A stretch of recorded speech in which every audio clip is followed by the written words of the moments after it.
Nous voilà arrivés au bout de la farce parlementaire, cette parodie humiliante dont, Monsieur le Premier ministre, vous avez donné le spectacle depuis des semaines avec ce qui reste du bloc LRO, socialo-macroniste.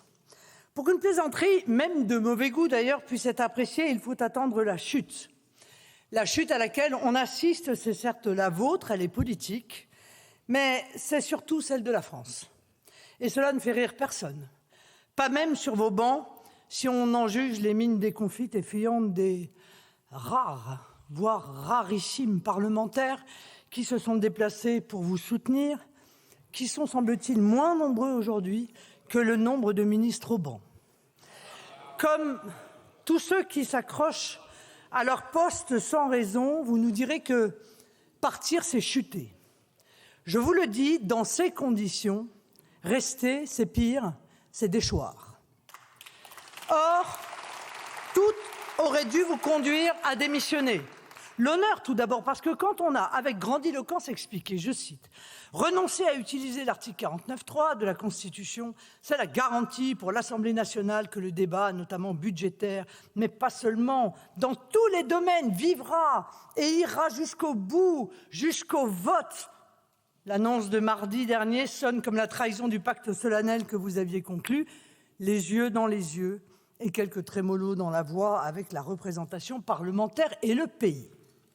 Le tout dans un contexte, rappelez-vous, vous aviez même scénarisé avec Emmanuel Macron un vrai faux départ pour attester de la pureté de votre démarche. Certains ont eu la gentillesse et en réalité la faiblesse de vous croire. Sans scrupule, vous passez outre en donnant le spectacle de ce que la politique produit de pire, l'insincérité, le calcul, la manœuvre et finalement le reniement. Vous avez échoué politiquement à trouver une majorité pour porter un projet d'intérêt pour la France. Vous avez échoué politiquement car la seule majorité que vous avez trouvée est une majorité de députés qui tremblent de retourner aux élections. En réalité, vous finissez comme vous avez commencé, en cédant tout à des politiciens qui n'ont rien à proposer sinon sauver leur siège. Le général de Gaulle, dont j'ai cru à tort qu'il était votre référence politique, et morale d'ailleurs, aurait, je crois, durement jugé un gouvernement qui se maintient avec des artifices parlementaires, en dehors de toute logique, et même d'ailleurs en dehors de toute raison.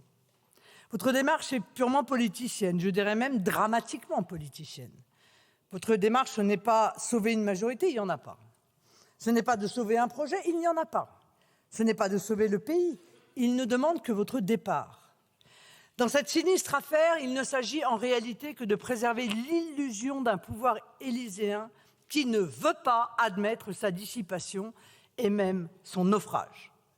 Il ne s'agit également, et c'est peu glorieux, que de préserver les intérêts individuels d'une poignée de députés dont le niveau de popularité est inversement proportionnel à leurs exigences budgétaires et qui savent que le seul désir des électeurs, y compris les leurs, c'est de les voir partir, et c'est pour cela qu'ils refusent de nouvelles élections. Comment les gaullistes autoproclamés de cet hémicycle peuvent-ils se prêter à ce jeu peu glorieux? Ils ne m'en voudront pas de rappeler que dans la doctrine gaullienne, les arrangements de couloir ne confèrent que très peu de légitimité, encore moins de respect, mais beaucoup de discrédit et de mépris. Dans la démocratie française, et tout particulièrement sous la Ve, dont le général de Gaulle est le père, il n'est d'autre légitimité que celle venant du peuple.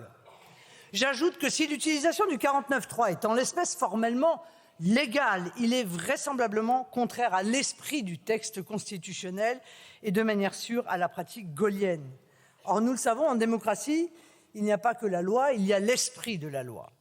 En usant du 49.3, non pas pour contraindre la majorité gouvernementale sur un texte, mais pour tenter de surmonter une absence structurelle de majorité, vous commettez à l'évidence un abus de constitution. Le 49.3 existe pour résoudre une difficulté ponctuelle, pas pour contourner une absence durable et irrémédiable de majorité.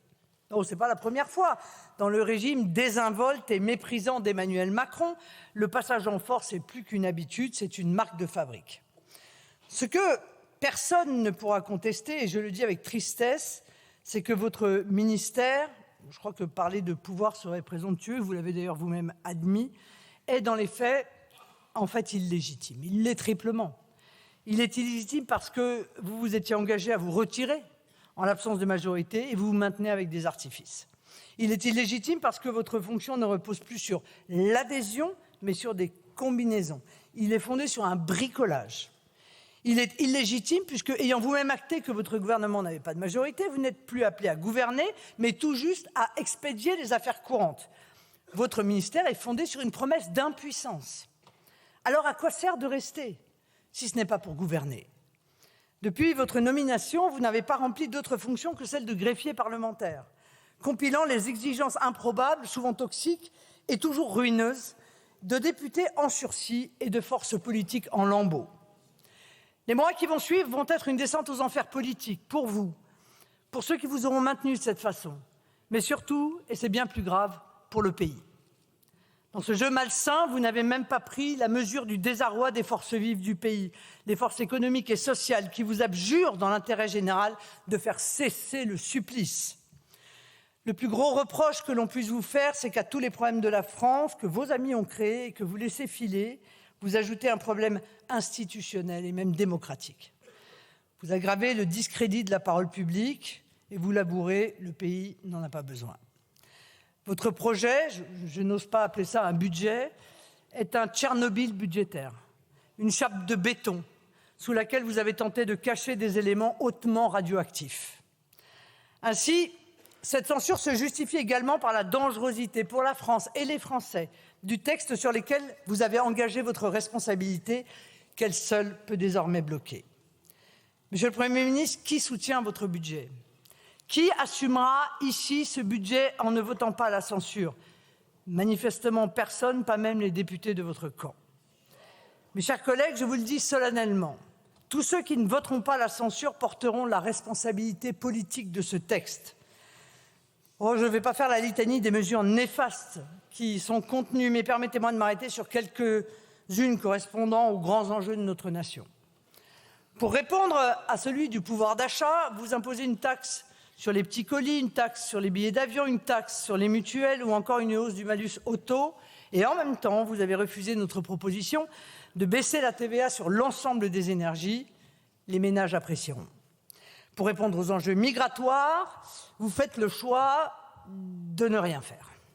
Et en même temps, vous avez refusé de commencer à mettre en place la priorité nationale que nous proposons.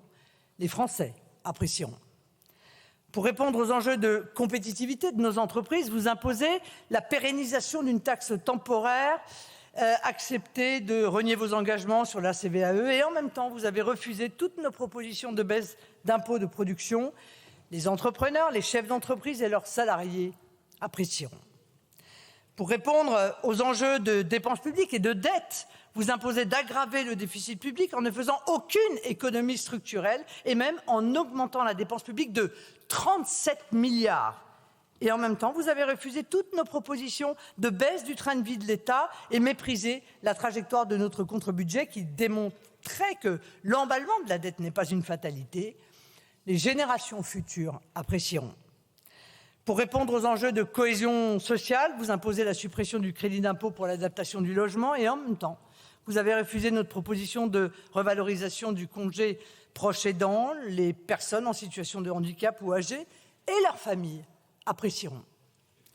Pour répondre aux enjeux de justice fiscale, vous imposez le statu quo. Et en même temps, vous avez refusé notre proposition d'impôt sur la fortune financière. Les classes populaires et moyennes apprécieront.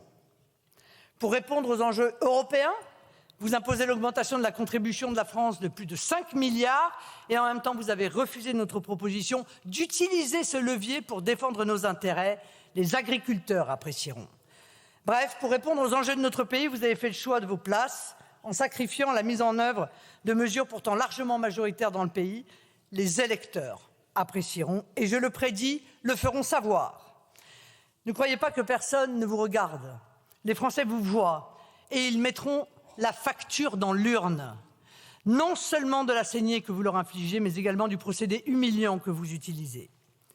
Mais au-delà de la calamité budgétaire et donc financière, économique et sociale à laquelle vous soumettez nos compatriotes, la situation politique dans laquelle vous maintenez le pays a également des implications internationales dans un contexte géopolitique qui ne souffre pas l'impuissance. Car le monde entier nous regarde. Les plus gentils vont nous plaindre, les plus taquins vont ironiser, les plus opportunistes vont froidement profiter de l'inexistence politique d'un gouvernement fantôme. Cela a déjà commencé avec Mme von der Leyen, qui, sans vous attendre, ni vous calculer d'ailleurs, a imposé à la France le Mercosur, c'est-à-dire la fin de notre agriculture et de notre élevage. Mais c'est aussi le cas des alliés européens du bloc central qui font avancer leur projet de contrôler les exportations d'armements français. Ce n'est pas à l'ancien ministre des Armées que je vais apprendre que cette question est une ligne rouge écarlate pour la France et que le fait même de l'évoquer est une provocation que ses auteurs n'auraient jamais osé avec un gouvernement français légitime par les urnes. C'est le cas aussi des Chinois qui voient dans notre impuissance ou notre naïveté l'opportunité de venir vendre des voitures chez nous au détriment de notre industrie automobile qui agonise. C'est enfin le cas de Donald Trump, qui ne manque pas une occasion de railler cruellement la fin de règne laborieuse et pénible que vit la France et qui profite du fait que la voix de la France est totalement discréditée dans le concert des nations pour avancer ses pions. Monsieur le Premier ministre, nos compétiteurs ont bien compris qu'une fenêtre leur était grande ouverte. Ils en profitent pour la refermer. La méthode démocratique n'est évidemment pas de supprimer l'expression de vos oppositions, mais bien de demander aux Français leur avis par des élections. Ainsi, si la question de ce 49.3 est bien sûr budgétaire, économique, financière, elle est en réalité éminemment politique. Comment, Monsieur Lecornu, avec les convictions que vous portez, pouvez-vous participer à l'affaissement de notre pays et de ses institutions? Qu'Emmanuel Macron soit dans le déni, ce n'est plus un secret et plus personne ne le suit. Mais personne n'est obligé de s'enterrer avec Pharaon. Et surtout, nul n'est obligé d'entraîner le pays dans sa chute et son discrédit mondial. Quelles que soient nos convictions, nous sommes ici, chers collègues, des élus de la nation. À ce titre, nous sommes les garants de l'intérêt national, du respect des institutions et de la démocratie. Cet honneur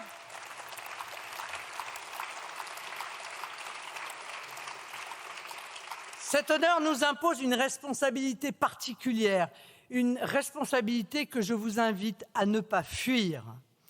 Quand il n'y a plus de confiance, il n'y a pas d'autre solution que l'arbitrage suprême. Et cet arbitrage suprême ne peut être que celui du peuple. Parce qu'il n'y a pas d'autre solution pour le pays, je vous exhorte, mes chers collègues, à un acte essentiel, un acte de courage peut-être, mais surtout un acte de dignité parlementaire, politique et nationale, voter la censure.